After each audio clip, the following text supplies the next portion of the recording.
O que acontece quando unimos a agricultura com ciência de ponta? Hoje a gente vai descobrir um pouco como uma pesquisa revolucionária tem mostrado para a gente que o parâmetro que a gente tem hoje sobre manejo, sobre doenças, sobre as plantas pode ser superado em muito. Imagina só, uma tecnologia capaz de não só favorecer o manejo, combater doenças, os danos das doenças, mas também ensinar essa planta a se defender. Hoje nós vamos falar um pouco sobre isso e aprofundar ao máximo esse entendimento, que é algo inovador e tem revolucionado muito a forma como a gente faz agricultura.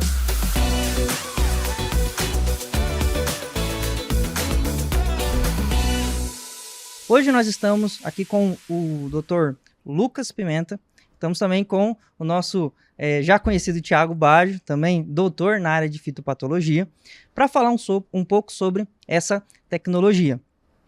Doutor, queria começar com você também para a gente entender mais ou menos os motivos, de onde que começou, por que falar sobre isso, sobre essa tecnologia, mas também entender um pouco sobre a empresa. Eu gostaria que você falasse um pouco também, se possível, sobre a empresa, sobre a IDLab, qual é o contexto dela, o que que motivou a entrar nessa área e de entender essa relação, essas ações com esse entendimento da planta para favorecer esse manejo que tem revolucionado muito a forma como a gente vê a agricultura hoje. Tá ótimo, David. Muito obrigado pelo convite para falar aqui em nome da IDLab Biotecnologia. É um prazer estar com você, com o Thiago. E para nós é uma honra muito grande poder falar um pouco sobre o que a IDLab desenvolve, né? Então, só dando um pouco de contexto, vocês já me apresentaram, eu sou o Lucas Pimenta, eu sou biotecnologista de formação, tenho mestrado em produção vegetal e doutorado em biotecnologia voltada para a área agrícola também. Então, eu venho desenvolvendo estudos nesse sentido desde bastante tempo da minha formação. E eu ingressei ao final do meu doutorado na IDLab como pesquisador ali no começo de 2022 e desde então nós temos desenvolvido tecnologias para diversas empresas do mercado agro. Então, a IDLab ela surge num contexto onde nós temos diversas empresas querendo levar inovação para o mercado, mas com alguns gaps de portfólio muito importantes. Então, nós temos aí, desde 2018, 2019, uma crescente na onda dos biológicos e muitas empresas entrando nesse mercado com ativos relativamente comuns. Então, todas elas compartilhando ali as mesmas cepas de Bovéria, de Tricoderma, de bacilos, e a IDLab vem com o intuito de levar coisas mais avançadas, mais disruptivas. Nós trabalhamos, sim, com tecnologias baseadas em células, em estruturas de resistência de micro-organismos, estou falando aqui de bactérias e fungos, tanto para inoculantes, com diversos propósitos, como defensivos também, para controle de fitopatógenos fúngicos, nematóides, inseticidas e até bioherbicidas mais recentemente. Então, nós desenvolvemos essas tecnologias com base em novas linhagens exclusivas da IDLab, que nós mesmos prospectamos e caracterizamos, e a gente avança mais. Desde o início, a IDLab ela atua com o desenvolvimento de produtos à base de metabólitos, que é o que nós chamamos hoje em dia de terceira geração, e é o que o mercado tem voltado o seu olhar mais recentemente. A IDLab já atua com isso desde o seu início, lá 5 anos atrás. Mais avançado que isso, a IDLab também pretende levar ao mercado, em médio prazo, tecnologias baseadas em micro-organismos recombinantes, proteínas, peptídeos, que vão ter um efeito extremamente benéfico e produtos de baixa dose. Outras tecnologias que nós também pretendemos avançar, RNA de interferência, micro-organismos editados via tecnologia do CRISPR. Então, tudo isso a gente pretende levar ao mercado. Temos já transferido algumas tecnologias para parceiros com bastante sucesso. Bom, estou aqui à disposição para falar da tecnologia Defesa Extra com vocês também. Ótimo, agradeço muito, assim, tecnologia de ponta, mas bem mais de ponta do que a gente está normalmente habituado, né? São gerações aí, eu posso dizer, bem acima, né, do que a gente tem trabalhado hoje na agricultura, né? Exatamente. Mas é interessante, uma das coisas, a gente tem que ter ferramentas para desenvolver essas tecnologias disruptivas.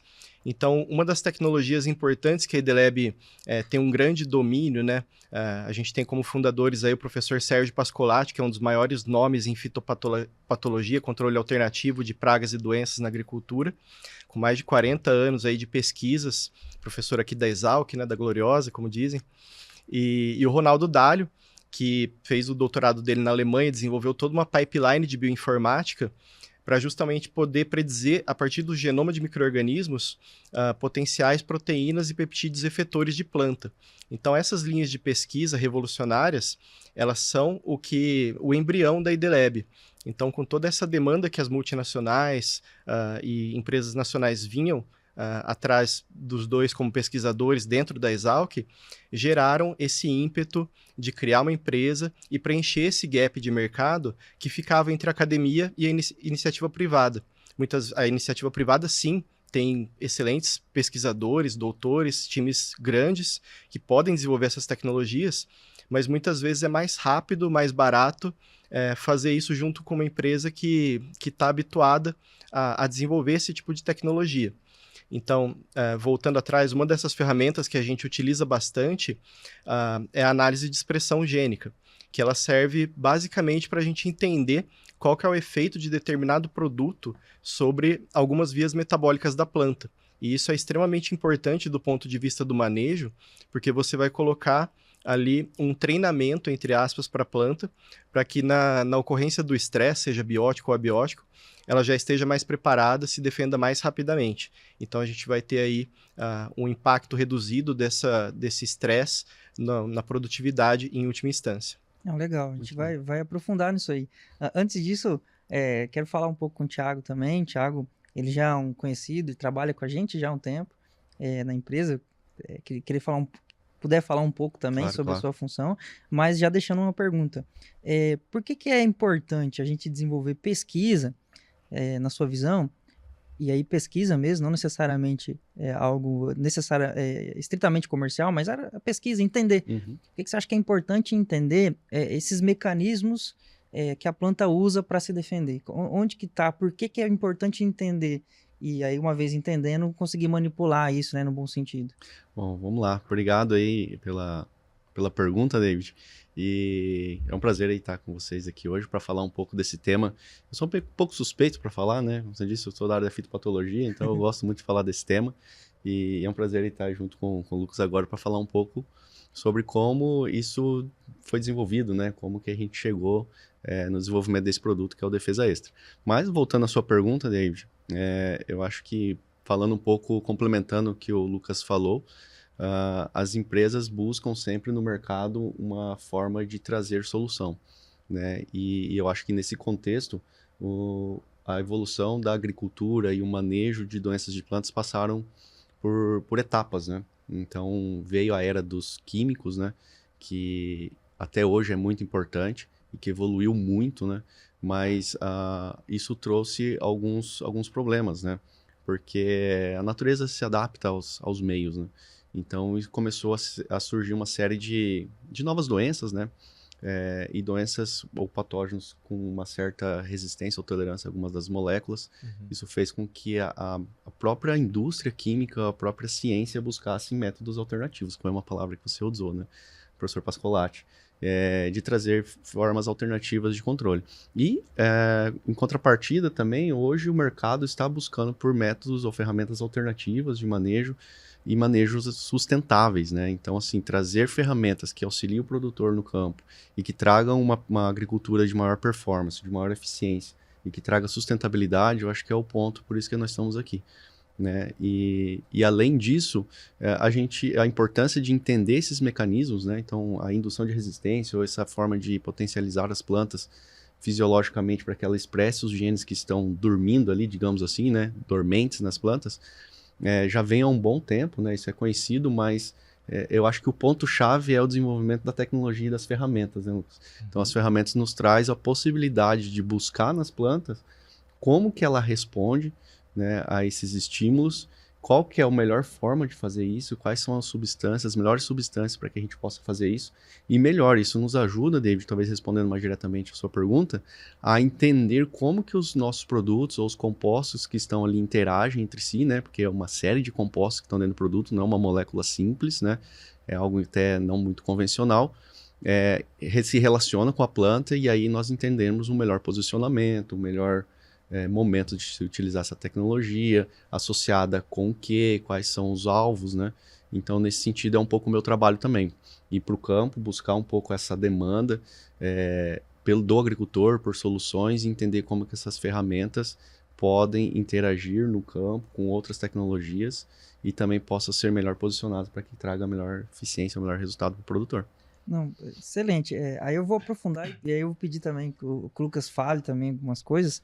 E aí na visão de vocês, na visão do que a gente tem encontrado hoje, visto na agricultura, qual que você acha que é o principal desafio do agricultor com relação a esse manejo de doenças? Aí eu pedi para você continuar, e aí o Lucas, se puder também. Os desafios são vários, né? Se a gente for pensar, a gente pode abrir um leque aqui, pensando de modo... É até injusto eu falar de forma generalista isso, né?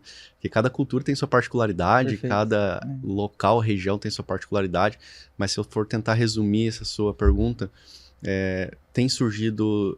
As cultivares têm mudado, né? O sistema de produção tem mudado, o clima tem mudado. Então, novas doenças ou doenças que não eram importantes têm surgido. Tá? Alguns patossistemas são de difícil controle de forma natural, ou porque o fungo é mais tolerante, ou pela capacidade de disseminação, ou pela sua natureza, né? Não existem moléculas, bactérias, vírus, por exemplo, que têm evoluído, ou por ter uma relação com o vetor, isso dificulta muito. Né? Então, assim, o surgimento de novas doenças é um ponto, tá? A baixa eficiência de algumas técnicas de manejo é outra.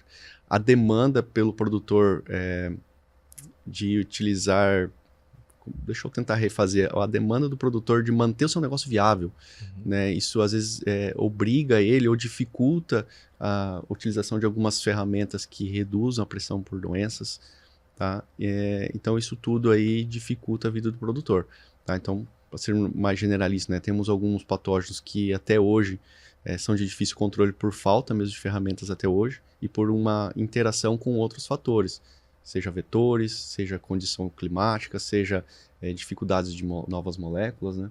Então, ajudar com produtos que estimulem fisiologicamente a planta a responder, a se tornar mais tolerante. A proposta não é eliminar o problema, né? É conviver com ele, né? De forma econômica. Eu acho que esse é o ponto. Então, tornar a planta mais tolerante, eu acho que é o ponto crucial. Eu acho que a dor do produtor está aí. Né? Legal. Lucas, e aí? Como é que você vê isso aí? Porque a gente, com a agricultura, a gente perturba como é que estava aquele ambiente, né? Não necessariamente é um dano, assim, mas a gente perturba como ele vinha se arranjando. Por exemplo, quando a gente sai de uma área que era degradada, de pastagem, a gente, ao inserir uma agricultura de alto desempenho, seja com a própria pastagem ou com soja, enfim, a gente vai tornar aquele ambiente muito melhor do que estava antes. Sim. Só que a gente vai tirar aquela forma de equilíbrio que estava, né? Isso é uma outra dinâmica. Certo. E aí, quando a gente fala desses principais problemas, aí, complementando a resposta do Thiago, como é que você vê?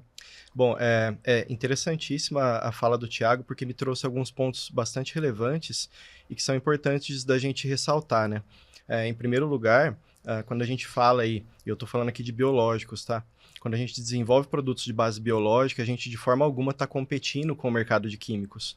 Nós queremos, inclusive, potencializar o efeito dessas moléculas que foram tão custosas de desenvolver, que tem um efeito tão importante nas culturas, facilitam tanto o manejo, mas que, como vocês mesmos ressaltaram, tem perdido ao longo do tempo a eficiência no campo, muito em razão... É biologia, então, assim, os patógenos estão constantemente evoluindo. Faz uma pressão de seleção também, né? Exatamente, a pressão de seleção. Então, é natural que isso ocorra, e essa é a razão pela qual nós vamos ter trabalho pelo resto das nossas vidas e gerações que virão também. Mas é importante ressaltar isso, porque um dos trabalhos que a gente sempre foca é incluir nos nossos ensaios os benchmarks de mercado, que a gente quer comparar esses produtos, e também tentar inserir isso no manejo real do produtor, e de forma, claro, economicamente viável, como o Thiago destacou. Então, eu vejo como positiva essa inclusão de novas moléculas, né, manejos alternativos, para justamente a gente poder entregar para o produtor um manejo sustentável do ponto de vista econômico, ambiental e produtivo, né? Porque a gente sabe que não vem sem nenhum custo a entrada com fungicidas, nematicidas, tudo mais. Toda vez que você entra na lavoura uma vez para aplicar, tem tanto o custo econômico imediato, que é o gasto com diesel, com o próprio manejo, como também na produtividade ao final. A gente sabe que a planta ativa ali suas defesas, né, e tudo mais, e isso pode ser que tenha um impacto lá na frente. Então é importante que a gente estude os produtos para que realmente entenda como que eles estão trazendo essa redução no número de entradas. Então, se a gente consegue ter uma sinergia entre as moléculas já existentes e novos produtos, nós vamos entrar menos e isso vai ter um impacto menor na produtividade. Só queria complementar, né, aproveitando, a gente falou um pouquinho de indução de resistência, né, até a complementariedade dos manejos em frente aos manejos convencional. Uma grande diferença é que normalmente o ser humano tem a tendência de simplificar as coisas, né, e desenvolver produtos pontuais, específicos, né, até por seletividade. E eu acho mais interessante da indução de resistência ou dessa ativação, o desafio da planta, né, é que essa indução ela é realmente sistêmica, porque não é o produto que está agindo ali de forma direta, é a planta reagindo a um estímulo, né? E isso traz benefícios que antes a gente não alcançava, né? Então, doenças que estão nas raízes, que estão em pontos de baixa translocação de produto, que tem pouca vascularização de floema, tipo uma flor, né? Uma pétala, pontos de crescimento, regiões novas que cresceram. Então, essa indução de resistência, eu acho ela fantástica e nos traz vários benefícios. É óbvio que proporcionalmente para cada pato-sistema a gente tem desempenhos diferentes, mas ela agrega de forma geral para toda essa construção de uma planta mais tolerante ao ambiente. Né? Perfeito. De modo geral, assim, o desafio é a gente conseguir manter esse alto desempenho produtivo, ao meu ver. A gente tem cada vez uma genética que vem nas plantas de mais alto desempenho, né? E ainda assim conseguir fazer um manejo eficiente de modo que ela consiga expressar esse máximo potencial. E aí se lança a mão de várias tecnologias. Eu também entendo, e apontem se estiver enganado, mas você inserir uma molécula, um composto que circule na planta, você tem uma certa vantagem e um certo nível de controle até um determinado momento. Mas daí você colocar essa codificação, essa mensagem lá no interior, no cerne da planta, vou chamar assim, você tem também uma performance totalmente diferente da forma como essa planta vai reagir à doença, ao dano da doença, necessariamente. E aí, entrando nisso, de forma simplificada, ou para a gente conseguir entender e até explicar sobre o funcionamento desse tipo de composto do Defesa Extra, como que vocês conseguiram, como é que foi essa identificação? Como é que a gente consegue descobrir como ele funciona? Como é que foi descoberto como que essa tecnologia funciona? Perfeito. Como eu estava dizendo, isso é uma das coisas que a IDLab tem maior domínio, né? Nós temos um time todo de pesquisadores, doutores, com pós-doutorado, inúmeros pós-doutorados na área de biologia molecular e fisiologia vegetal também. Então, uma das coisas que a gente consegue fazer com extrema qualidade é a análise de expressão gênica em plantas. E isso nada mais é do que uma ferramenta que permite com que a gente veja o impacto de determinado manejo sobre a expressão de vias metabólicas de defesa da planta no nível mais íntimo, você pode dizer. Gênica, você está falando de DNA. Estou falando de lá DNA. Mais profundo possível, nível de DNA, é isso. Exatamente, eu estou falando aqui de como que a planta ativa a transcrição do DNA para que isso gere mais metabólitos associados à defesa, né? Então, quando a gente está escrevendo um projeto desse tipo, nós fazemos todo um delineamento, como eu estava dizendo, com os controles adequados, que permitam com que a gente veja a expressão basal dos genes associados a essas vias de defesa na planta. E aí a gente tem também controles como o produto, um benchmark e outras abordagens também. Então, essa análise permite com que a gente entenda exatamente qual que é o nível de expressão da planta daqueles genes e para isso também, para eliminar qualquer ruído de diferenças entre as plantas, ali na casa de vegetação, a gente também tem genes normalizadores. Então, a gente vai pegar a expressão gênica daquela via. Vou dar um exemplo aqui, muito comum. Para a gente analisar indução de resistência, a gente utiliza 3 vias que são bastante importantes para plantas em geral, né? A via do etileno, do jasmonato e do ácido salicílico. Então, havendo ativação dessas vias, você pode entender que aquele manejo, aquele produto que você está testando, induziu resistência na planta. Então, aí você pode fazer um experimento com o seu patógeno de interesse, e aí você tem os controles adequados sem aplicação, sem inoculação do patógeno, com a inoculação do patógeno. E aí, por meio de análise de expressão gênica, né, você tem todo ali um manejo muito bem feito, você coleta aquele tecido vegetal e imediatamente coloca em nitrogênio líquido para que aquilo cesse qualquer atividade da planta. Então, você tem uma fotografia de um momento onde você vai poder comparar em relação aos controles, como que aquela planta está respondendo, como que está a capacidade dela de resistir àquele patógeno, àquele estresse. Entendi. É alto nível aí, como se diz, né? É um nível de profundidade que a gente tem certa estranheza. A gente já vê a nível humano, vamos dizer assim, quando a gente fala, fez um teste de DNA de paternidade. Uhum. Comum, beleza, fácil mandar para o laboratório, entre aspas, né? Agora, para a planta, a gente normalmente atribui para o gene de alteração de resistência, né? Que já é aquele gene mais antigo. Não vou entrar no mérito aqui, que a gente sabe que a planta vem já herdada para resistência de alguns herbicidas. Uhum. Agora, identificar isso aí e entender como que ativar esse sistema não é muito comum. E aí a iLab tem a expertise, o know-how, que é muito acima do que a gente está habituado. Então, eu até tô sendo um pouco repetitivo nesse ponto, exatamente para dar o máximo de clareza possível. O primeiro ponto, que é importante dar clareza, é possível identificar.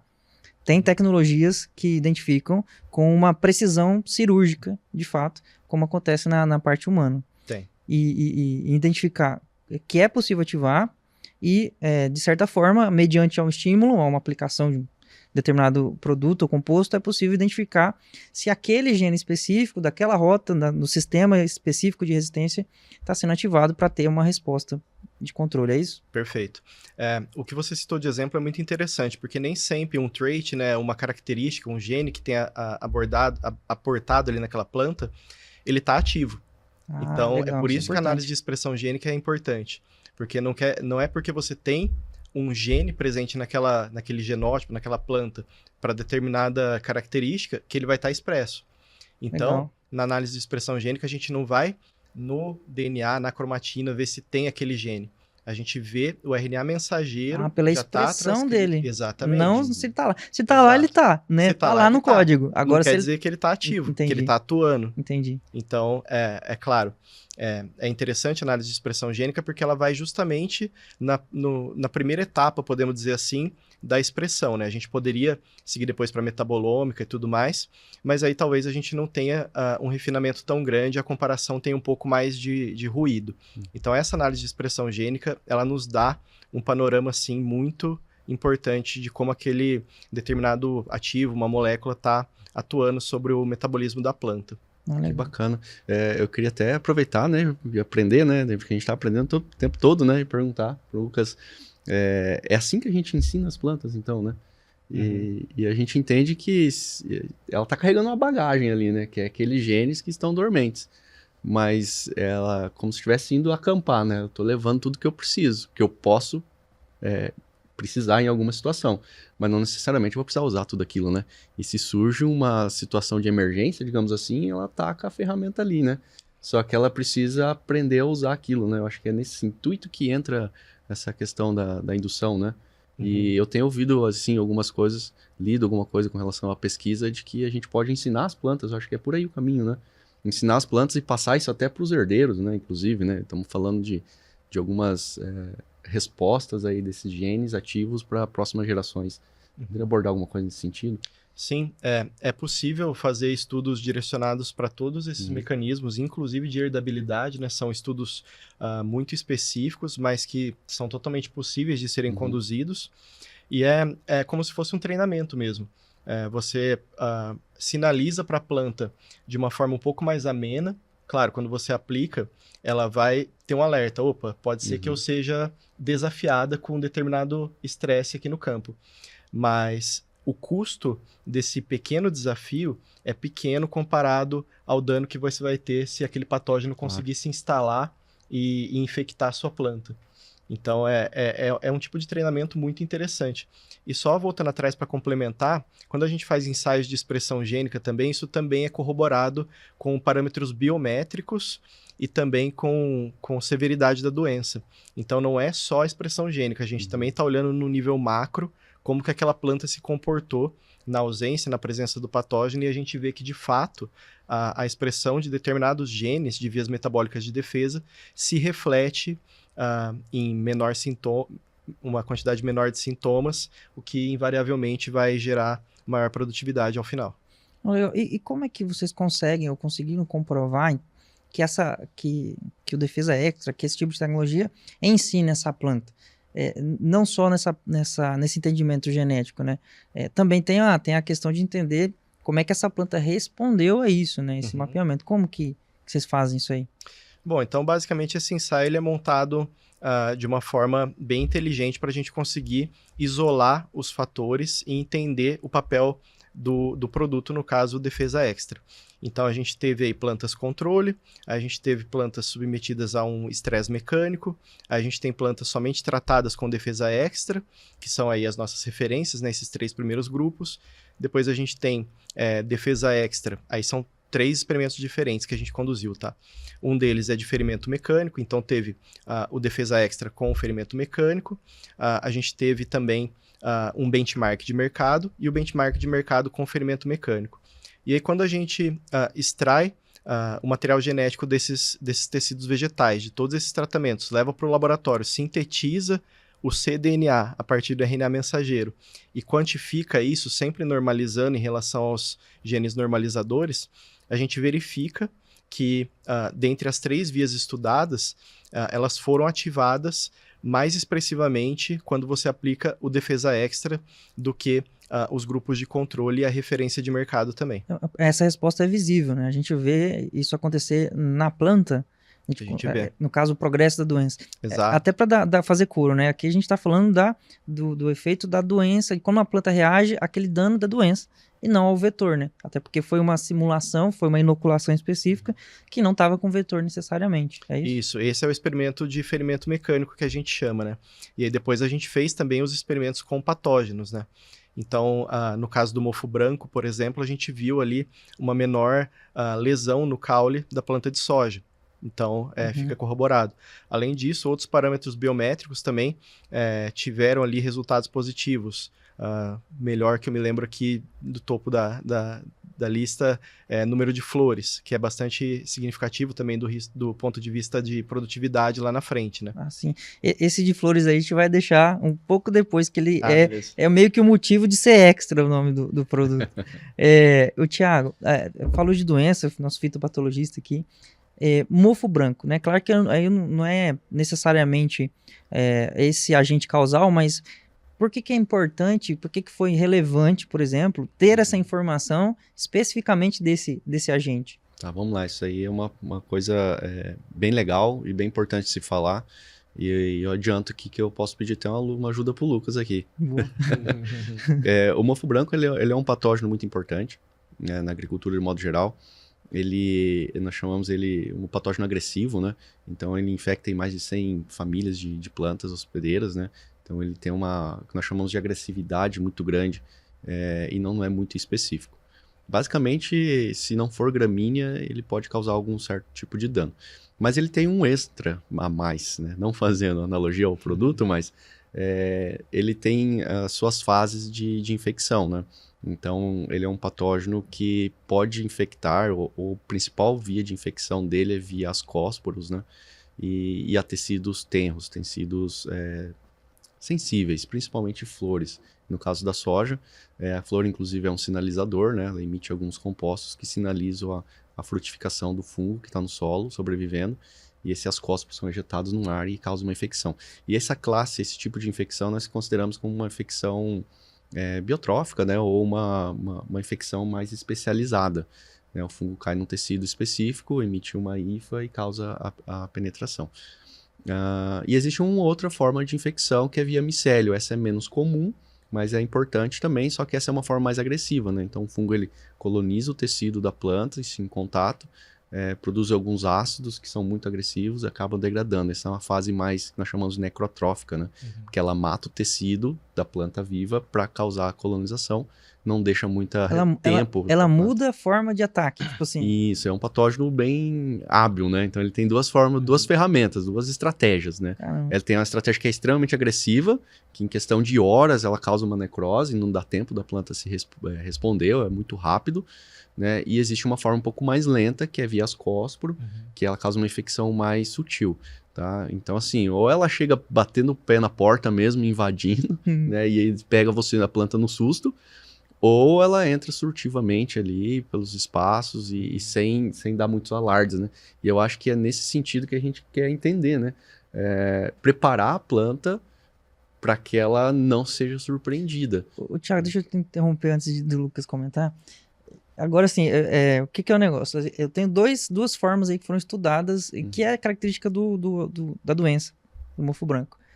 Só que eu também sei que até a forma como a planta responde a isso, seja para se defender ou a forma que ela é danificada, dizendo assim, são formas diferentes. Uma coisa é uma via que eu entendo mais biotrófica, mais essa é uma via de um dano ali com tecido vivo, e outra necrotrófica aí, que é um tecido morto e a planta responde diferente. Sim. Então, é bem que essa questão da estratégia da doença, né? Ela confunde essa planta de um jeito e essa ativação, ela consegue ser ativada ao mesmo tempo, a planta consegue responder, ou talvez seja essa a grande estratégia do fungo, ir de um jeito e responder de outro. É possível os dois ao mesmo tempo? O que nós chamamos de tal do patógeno hemibiotrófico, né? Então ele tem as duas estratégias. Então, ele vai lá, ele tá no tecido sadio, ele mata o tecido para poder colonizar. Ou existe alguns grupos de patógenos que são, nós chamamos mais especialistas, mais especializados, que evoluíram mais com o hospedeiro, que não tem o intuito, né? Vamos julgar que, assim, que o fungo pensasse, né? Eu não quero matar meu hospedeiro porque eu dependo dele para sobreviver, né? É o caso das ferrugens, por exemplo, né? Então ela é mais furtiva, ela entra, ela causa dano, tá? Mas a princípio ela não causa danos muito extremos, porque ela tem ferramentas para extrair os nutrientes dela sem danificar tanto a célula. Isso. Né? E os necrotróficos, eles vão lá e meio que se utilizam de todo aquele substrato. Né? E eu acho que é aí que entra uma palavrinha-chave, eu acho, que eu queria puxar aqui, que é o tal do efeito Prime. Né? Então, a diferença da indução propriamente dita e do ensinar a planta, que nós estávamos falando lá atrás, né? Eu acho que é esse efeito, né? Eu acho que da fitopatologia talvez seja um pouquinho desatualizado, mas eu lembro que essas 3 rotas que você comentou aí de indução de resistência, elas podem ser antagônicas, né? Se a gente induzir diretamente com um hormônio vegetal uma rota, talvez a gente esteja desativando uma rota secundária. E não foi o que a gente viu, acho que nos trabalhos, né? A gente viu uma ativação das 3 rotas, a expressão, pelo menos, dos genes que estão relacionados às 3 rotas metabólicas que estão relacionadas à indução de resistência. Mas não é porque o produto induziu diretamente, né? Ele ensinou a planta, né? Então ele desafiou e aí a planta se preparou e agora ela está esperando a casa ser arrombada, né? Tipo, ela está esperando o susto. E aí eu acho que a resposta da planta é mais rápida. Eu acho que é por aí a resposta, né, Lucas? O que caracteriza, a gente tem a indução de resistência clássica, né, que é quando você coloca o seu produto, você verifica a expressão daquela via de defesa e ela está mais ativa em relação ao controle, e o efeito priming ele é caracterizado quando a planta desafiada com o seu produto tem uma expressão maior do que em relação a somente desafiada com o patógeno e somente tratada com o produto. Então é sempre importante ter essa comparação, que é o que distingue justamente a indução de resistência clássica do efeito priming, que é o que a gente poderia classificar aí quase como que uma vacina de planta, né? Você coloca ali uma memória, entre aspas, na planta, e aí quando desafiada de fato, aí sim ela vai investir energia, né? Literalmente energia, para direcionar para a sua defesa. Em comparação às plantas que não receberam esse produto, ela vai responder muito mais rápido e de forma muito mais eficiente. Ou seja, ela vai responder da forma que ela aprendeu com a evolução, né? Exato. Então, quem escolhe a melhor estratégia é a planta e não mais o produto, né? O produto só... Comparado... Assim. Só complementando, Claro, antes de você fazer a pergunta, eu costumo falar o seguinte, a habilidade aí do patógeno causar doença está na habilidade dele em não sinalizar para a planta, né? Ou seja, a doença vai ocorrer quando o patógeno é mais eficiente do que a planta em ser detectado, né? Uhum. E o contrário é verdadeiro. Quando a planta detecta a presença do patógeno rapidamente, normalmente ele não tem sucesso, né? Então, acho que essa é a ideia, a gente tentar ensinar a planta de que ela pode ser atacada e ela precisa estar pronta. Então, esse ensinar a planta talvez cause uma grande confusão, porque a gente tem a indução clássica, né? Usar o termo que você trouxe, Lucas. A indução clássica, que aí, por favor, me ajudem, que necessariamente pegar aqueles que já está meio manifesto, ou que já está manifesto, e forçar ela a manifestar em termos de resposta metabólica, sistêmica, seja induzida ou adquirida, também é um termo que eu vou querer que vocês comentem. E aí, quando a gente fala de um efeito Prime, que eu estou entendendo, você dá uma condição para que ela escolha qual é o melhor método de resposta, e não necessariamente para indução clássica, que é só ativar aquilo que estava pronto. Então, seria preparar essa planta. E aí, eu entendo que, quando a gente olha para essa doença que foi estudada, talvez seja a melhor forma de entender se vai ser para um, se vai ser para outro, ou se eu vou preparar essa planta para a melhor resposta, independente da condição. É isso? Bom, então, tentando responder a sua pergunta, não é nenhuma questão de que a planta seleciona uma via de defesa em resposta a determinado estresse biótico ou abiótico, como patógeno, por exemplo. É uma questão de que a indução de resistência, e principalmente quando a gente está falando de efeito priming aqui, a gente tem todo o material genético da planta, ele está todo compactado para caber no núcleo da célula. E aquilo está compactado em razão de algumas ligações, dentre elas metilações, por exemplo.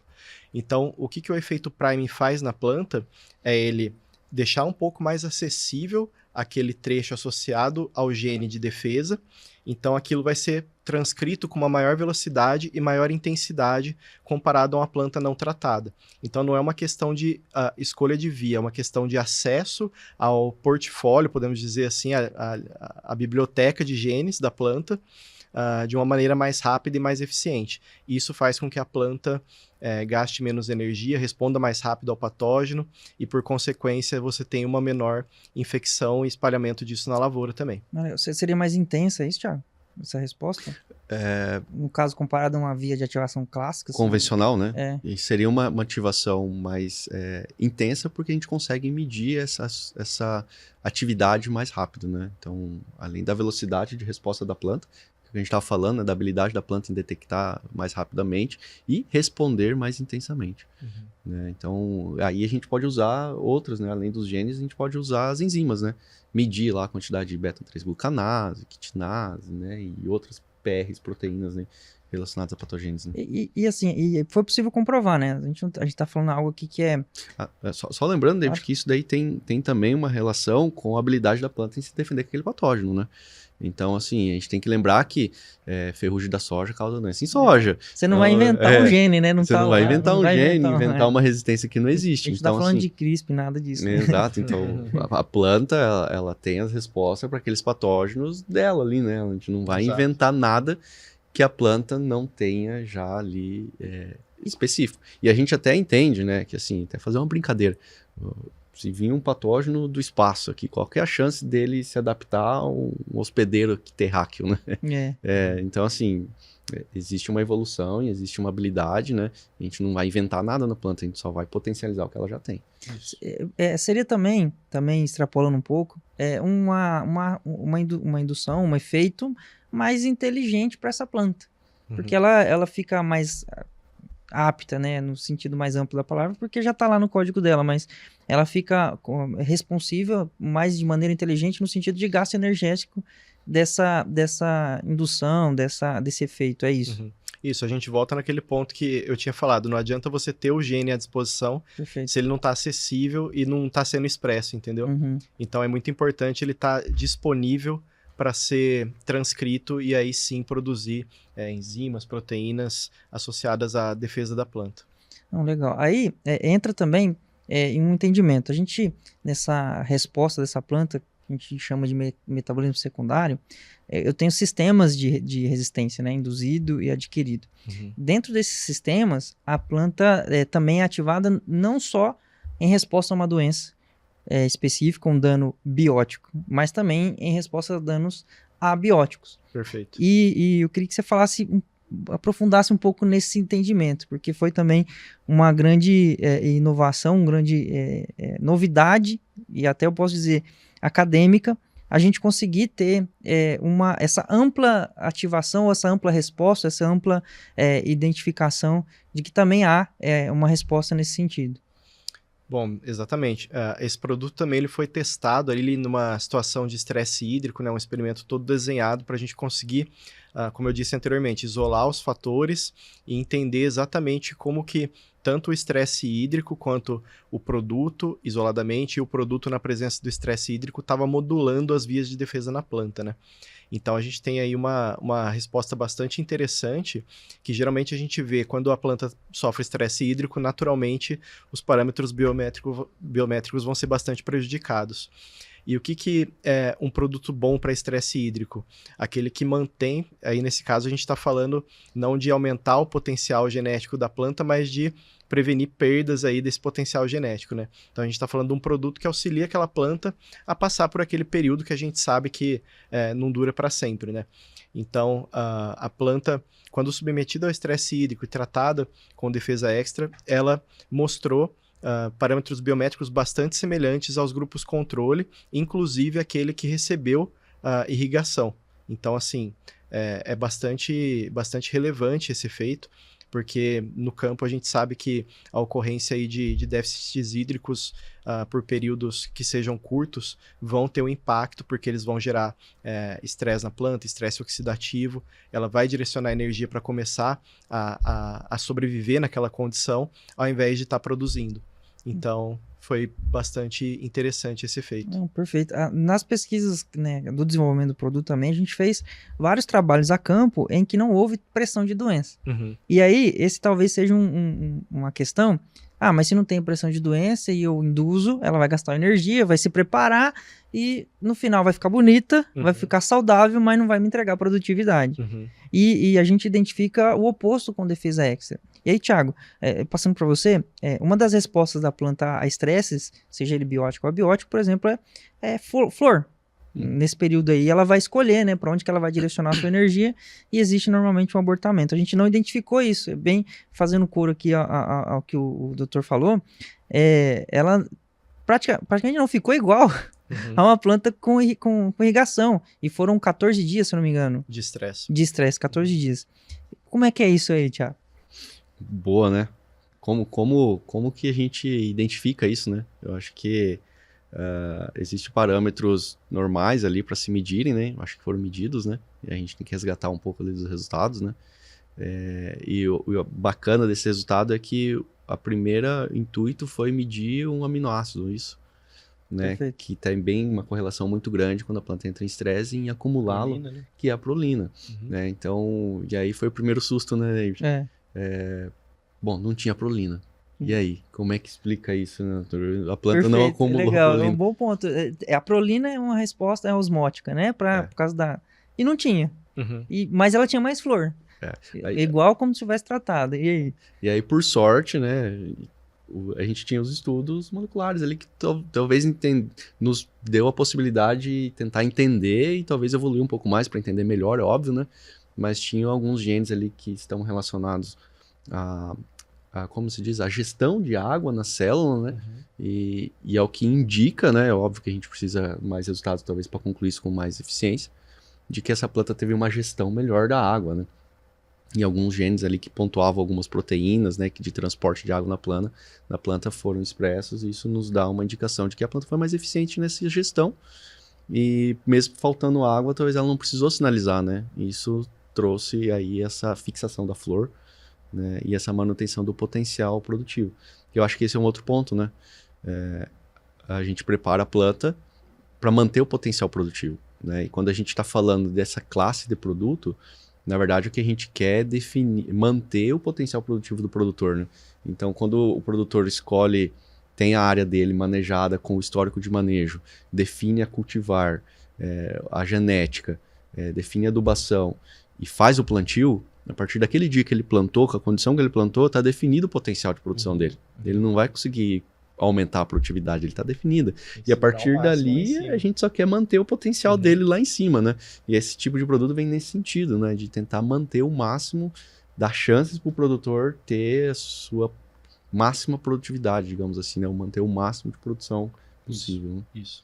Bom, e só complementando também, eu acho muito interessante quando o produto ele tem esse efeito dual, né? Uma das principais características de interesse de um produto que induz Prime e de um produto que tem resistência clássica é que você não precisa, entre aspas, adivinhar quando que vai ter o maior período de incidência daquele estresse.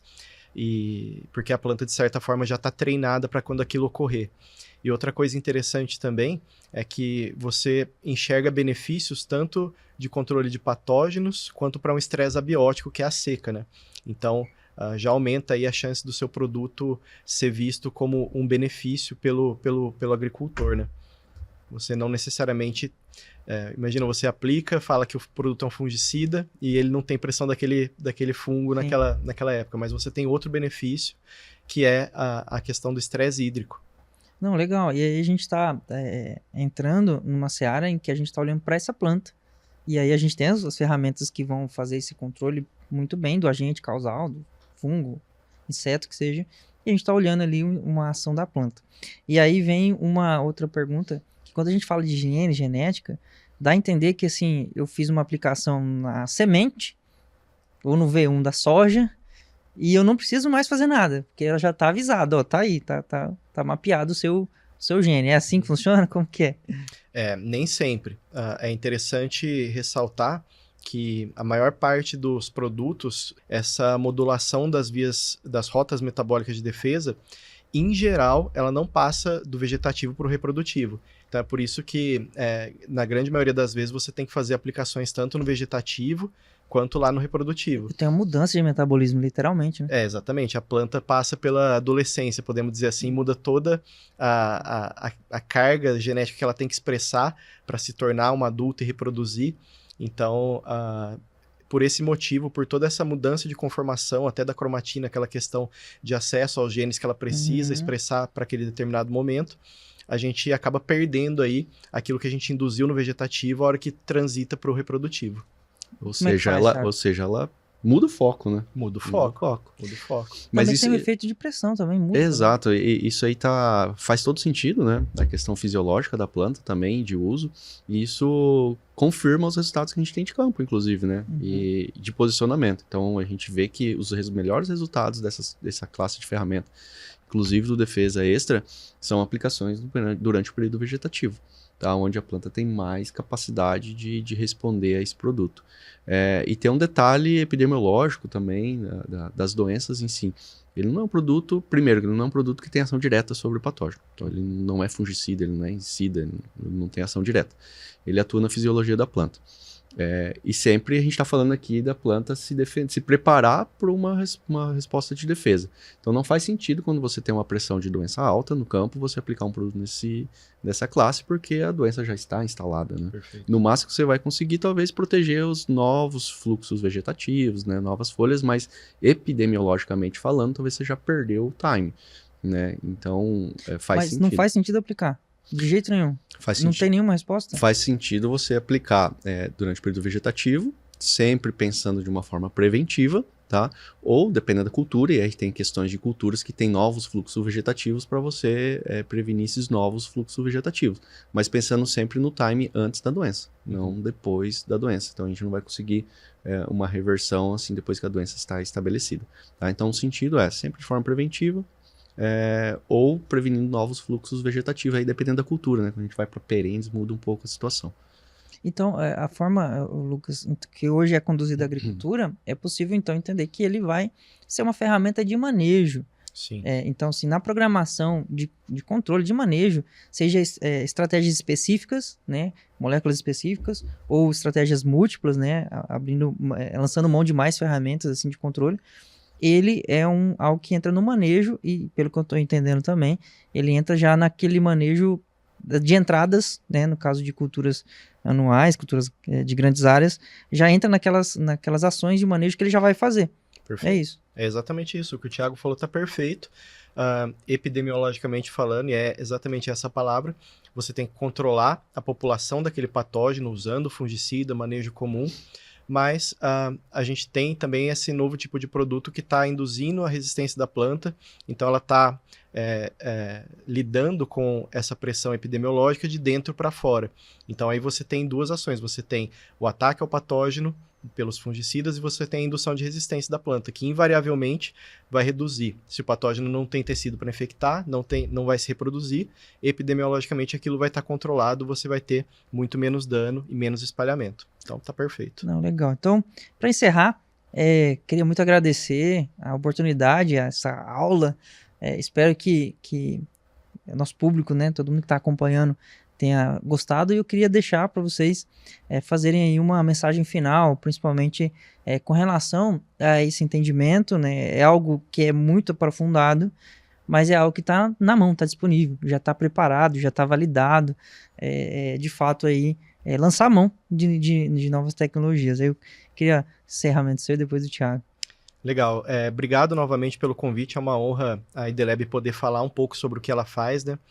E o que a gente faz, tanto querendo ajudar as empresas parceiras, como em respeito ao agricultor lá na frente. A gente sabe que o agricultor está cada vez mais tecnificado, com mais conhecimento, e a gente tem que entregar um produto mostrando de fato como que ele funciona, no nível mais íntimo da planta, para ele realmente ver aquele benefício e entender por que é importante usar aquele novo produto.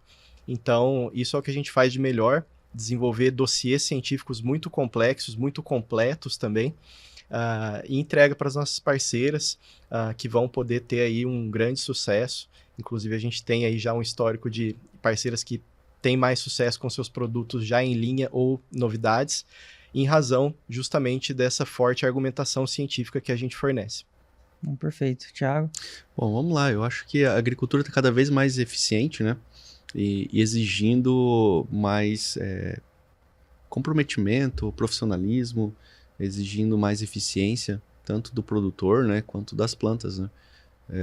Não dá mais para perder área foliar, não dá mais para perder minutos de fotossíntese, né? A gente tem que potencializar ao máximo, até por conta de otimizar a produtividade por hectare. E os desafios são crescentes, né? Então o produtor, acredito que ele está buscando cada vez mais esse ajuste fino, produtos que venham com essa característica de mistura, de poder ser associado ao manejo que o produtor já faz, então não é um gasto a mais, que tem essa compatibilidade e que potencialize em multifacetas, né? Então ele não é um produto que vai vir especificamente para resolver um problema, então ele vem e potencializa diversas soluções, né? Então isso traz dinamismo, traz praticidade, traz facilidade de uso, né? E um ponto importante é a capacitação de pessoas, né? Então também é muito importante que a gente tenha produtos, mas que tenham pessoas capacitadas, que entendam o posicionamento, que entendam como o produto funciona, que entendam qual que é a melhor forma, como que isso pode entregar mais para o cliente final, para o produtor, para a planta, né? E a agricultura acho que tem evoluído nesse sentido e demandado cada vez mais, além desse refino, sustentabilidade, né? Queria muito agradecer, então, toda essa oportunidade, essa aula, esse entendimento sobre os efeitos do produto, o aprofundamento um pouco mais, essa aula toda pra gente.